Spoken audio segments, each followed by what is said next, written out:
Okay, now if you're tired of using the same old ice shards like the other 64% of sorcerers, then good. Because today I'm going to be showing you what I think could be the new meta for sorcerers by ascending you into a literal god state with this Super Saiyan Lightning Swarm build. This is an up-close and personal sorcerer build that heads right into the fray, activating unstable currents and arc lashing to swarm your enemies with as many lightning spears as possible to ascend conjuration mastery to Super Saiyan levels.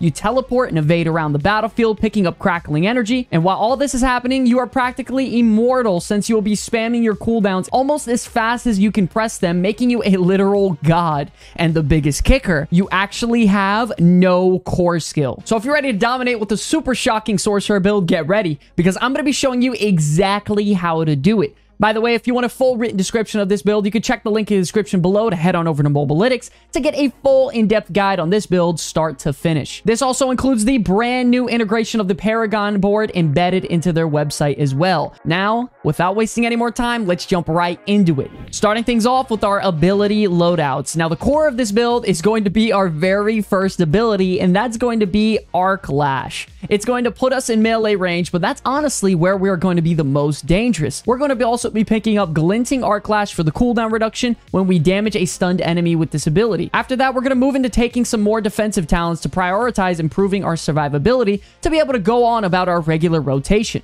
With that, we're going to pick up Flame Shield for the immunity on the Unstoppable, as well as the Shimmering Flame Shield enhancement for healing because mana is never a problem for this build. Next up, we're going to be taking Teleport with the Shimmering Teleport for the damage reduction, as well as mobility, Frost Nova for the AoE crowd control and vulnerability application against enemies, and Ice Armor. It's important to note that for Ice Armor, you actually don't even need to invest skill points into it, and the way you're going to use it is by getting extra talent points from your equipment for free. And for our last ability, we're going to be taking Unstable Currents, which is what makes all of this even possible. By activating this, it allows us to spam Arc Lash as much as we can and cast a random core, conjuration, or mastery shock skill at random, bringing us incredible DPS and attack speed. And finally, for our capstone talent, we're going to be taking Overflowing Energy. This capstone works perfect for this build for bringing us additional crackling energy damage, as well as a massive cooldown reduction for our build, which is a core in making us immortal, as well as dealing incredible DPS by summoning all of our lightning spells active with unstable currents. So finally, to look at your skills loadout, it's going to be Arc Lash, Frost Nova, Ice Armor, Flame Shield, Teleport, and Unstable Currents. This build is all about getting up close and personal and being a true battle mage, dealing consistent DPS while giving you the ability to spam your defensive cooldowns almost as fast as you could press them, bringing you great survivability, ascending you into a god state. Moving on to our passives. First, we're going to be taking Glass Cannon for the big 18% damage increase, Conjuration Mastery for the extra damage from summoning our Lightning Spears as well as Ice Blades, Protection to give us massive defensive capabilities because we are spamming our 4 defensive abilities on our bar, and Devouring Blaze to deal 30% additional critical strike damage to enemies that are going to be burning from our Firebolt passive. Lastly, for our talents, we're going to be picking up Electrocution for the damage reduction against enemies that are critically struck by our shock spells, and Static Discharge for the lucky hit chance to form additional crackling energies. For our enhancement passives, we're going to be taking Firebolt for the burn debuff, as well as Ice Blades to summon what feels like an army of Ice Blades that help reduce our cooldowns even more to keep us dealing even more damage, as well as our survivability as high as it can be. Lastly, with our remaining talents, we're going to be investing them into our actual shock skills throughout our talent tree to amplify them as much as we can, because we are going to be casting them during our Unstable Current ultimate ability window. With that, we're going to be taking Destructive Chain Lightning for the chance at additional crackling energy, Destructive Charge Bolts to reduce the enemy's damage by 20% when they're hit by charge bolts, Invoke the Lightning Spear to stun enemies that get critically struck by Lightning Spear for 2 seconds, Wizard's Ball of Lightning to summon even more crackling energy as well. Now, moving on to Legendary Aspect, it's very important to know that this build does require a couple of aspects to actually perform very well. But in general, we're going to be focusing on aspects and gear that boost our Unstable Current windows, Lightning Spear, and attack speed.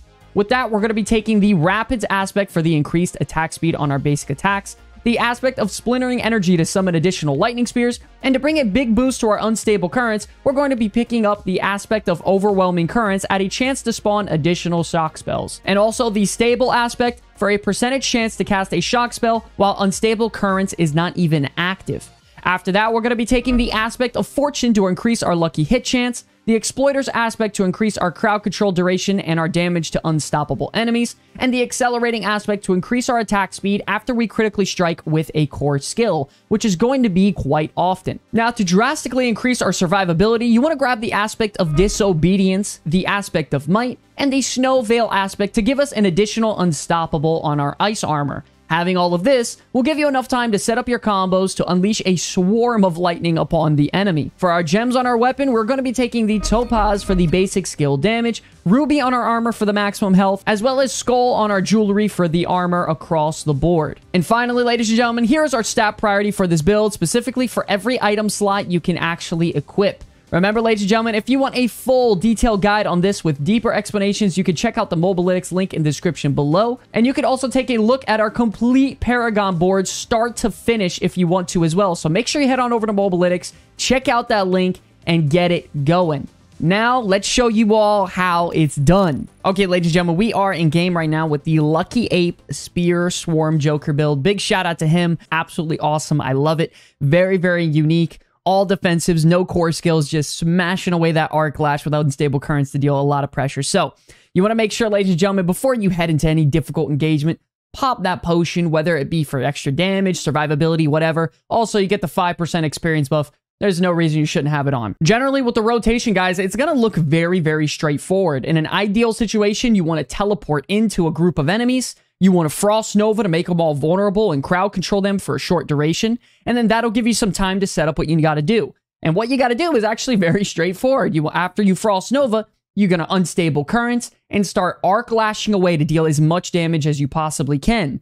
The only couple things you need to actually pay attention of, though, is your health. So you always have some sort of barrier active at all times so you don't get one-shotted. And then you want to make sure you're using your mobility with teleport and evade constantly, running around to gather those crackling energies to deal extra damage and start shortening your cooldowns to do it all over again. So you have 4 different defensives to use, whether it be teleport, Frost Nova, Fire Shield, and Ice Armor. You're very, very tanky. The DPS rotation is very straightforward. It's simply pop that unstable currents and start left-clicking away, man. It's very, very straightforward stuff. Let's see how he actually does it in game. So we have a lot of grouped up enemies here. We have 2 leaders as well as an elite. So he's pretty much going to go in there, start Frost Novaing, and he's going to go on his way of just dealing a ton of AoE damage with unstable currents and Arc Lash at the same time. He's alternating his defensive cooldowns. He's running around getting those crackling energies, and he's just dealing so much pressure, and he really seems like he's unkillable because he's constantly just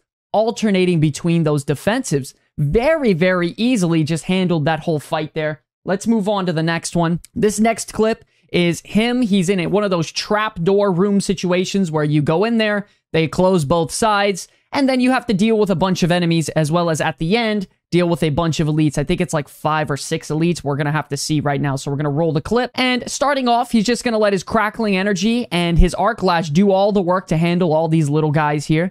Absolutely no problem. He's got the burn effect on all of them, dealing a lot of damage as well. His spears flying out everywhere. And then this is where things get kind of hectic, but you'll see in a second how he can very easily handle 1, 2, 3, 4, 5, 6 elites at one time. It's not an easy thing to do, ladies and gentlemen, to just handle 6 elites that are, by the way, 13 levels higher than him. He's level 75.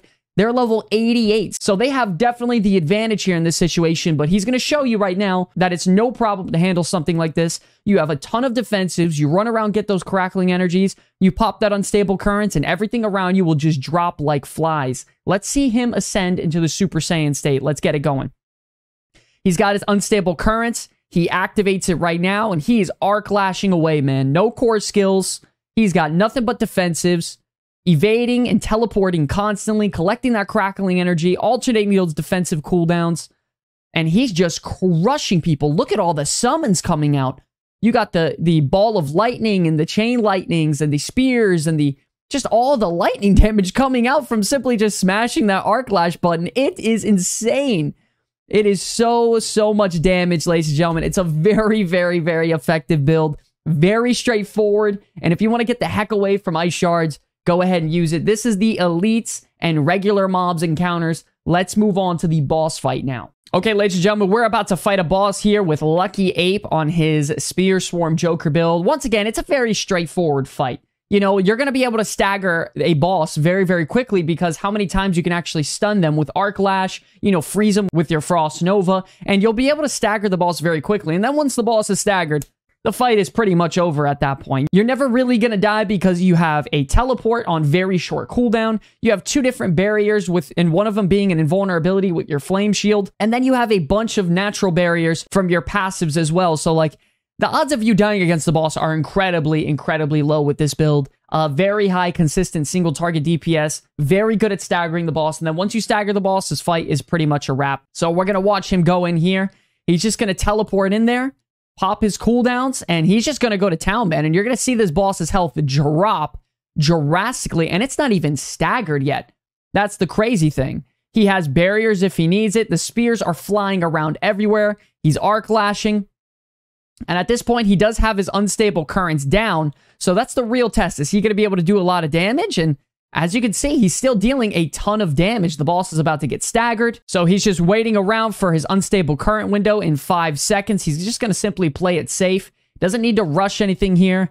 Got his unstable currents up. He's going to Flame Shield, Frost Nova with the vulnerability, stagger him. And that fight is an absolute wrap. And to give him a nice little reward at the end, he got the Raiment of the Infinite, dude. An absolutely insane drop for sorcerers out there. After using teleport, close enemies are pulled into you. He was just freaking out with me over DM the other day about this, but it's a very straightforward build, ladies and gentlemen. It's super strong, low cooldown. It's not really stressful. You're simply going in there, alternating your defensives, getting a lot of cooldown reduction, spamming that Arc Lash, and dealing a ton of area of effect damage. You have lightning coming out of your ass at this point with how much stuff you're summoning with the chain lightning, the ball lightning, the spears, the ice blades, all of this going on. It is a lot. So it's very, very effective. That is the gameplay portion. Thank you guys for watching. Okay, ladies and gentlemen, that's going to wrap up this video on the Spear Swarm Joker build. I want to give a big shout out to Lucky Ape, a community member, for sharing his awesome build with us. Honestly, this build is fantastic if you want to get the heck away from ice shards for a minute and you want to try something different. It brings an entirely new and unique style of play that is super engaging, super defensive, and generally just incredibly fun to play. If you enjoyed the content, be sure to like and subscribe as it helps out the channel tremendously. We also want to take a moment to shout out our channel members over here on YouTube because you are all the #1 supporters of the Comeback Kids, and we absolutely couldn't keep this channel going without you all. The giveaway for our channel members this month is going to be the brand new Razer Black Widow Pro keyboard worth over $230. So if you all are interested in earning exclusive rewards for the Comeback Kids, as well as being given the opportunity to giveaways constantly, click that join button below or follow the link in the description to become an official Comeback Kid today. I want to thank you all so much for watching this video. It's an absolute pleasure to be making content for you all. Until the very end, my name is Sky from the Comeback Kids. I will see you all in the next one. Peace!